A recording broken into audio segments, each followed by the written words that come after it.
This is through here. I want you to come and look at some of it, and you're going to learn a lot from the picture. This picture here is made up of the Jewish propaganda. They were telling you how Jews look, and that they don't deserve to live. That's why we can murder the Jews. Because look at the Jews here, and make sense out of it. How the Germans use their propaganda to murder the Jewish people. Imagine if you would be a Jew, and you would look at yourself here. This is Jews. I want you to see this picture more adequately when we get through.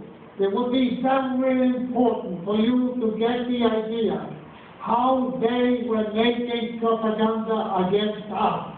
And they took, what happened was that they took the Jews from the cities, towns, every place in the country of Poland. And they came into Poland, and they put in Poland 6 gas chambers. 6. I got the names of them right here. And you can see the names right here. The names, and look at the labels. Look at the labels where I am in some of these here. And I had an older brother who was 20 years older than I was. He was always beaten. He was an electrician, a licensed electrician. And he was doing the electricity for the Germans. And he was being constantly beaten. And he couldn't handle it anymore. So he told me, Schuller, they moved my brain. This is how he described that his brain was not working anymore, is that they moved his brain. And they beat us with lead pipes. Lead pipes. These are propaganda pictures taken at Dachau. When the Red Cross would come in, they would try and take some inmates, clean them up a little bit, put a new uniform on them. They'd take these pictures, take off the uniform, put them back.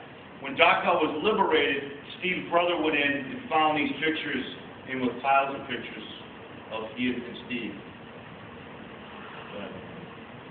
When I was in the woods, and they recognized me that I was a Jew because they were talking to each other, and they were saying, "Hey, can you there?" It means in German that I'm a Jew.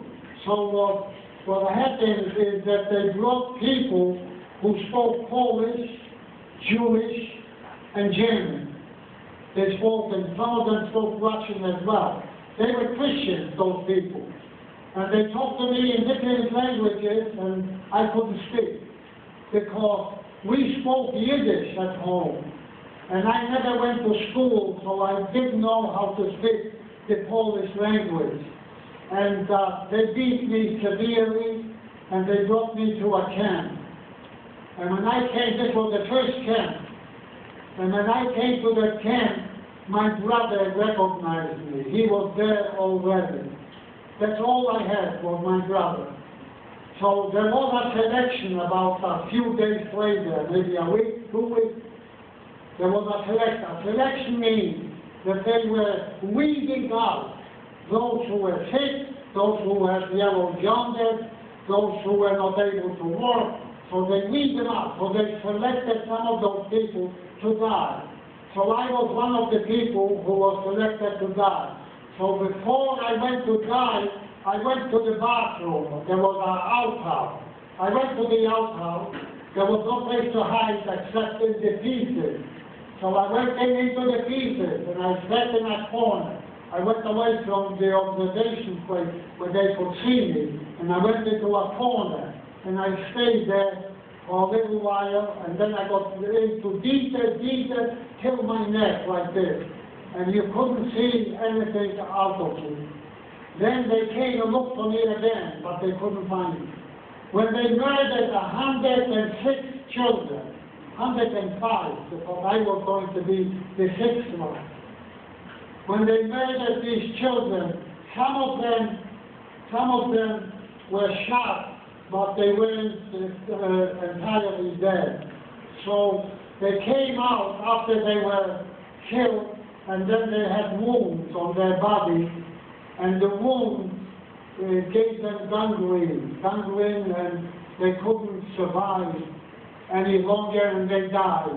But they murdered those children. I came also out of the pieces, and my brother was there, and there was no water to wash me out. I smelled so badly. And there were two orderlies who came and pulled me out and took off my clothes like this, and they put on me some other clothes, civilian clothes, from the people who came from the Warsaw Ghetto, whom they murdered in the morning, dentists or conductors. So when they pulled me out, I smelled so bad, but there was no water because they had a trick with the water. They only put the water on for half an hour for you to go and maybe grab a little water so you can drink, and also to wash your face, if you could wash your face, because the water was so cold. There was no nothing to wipe yourself off, and there was no soap, nothing. So I managed to come out with these two people, two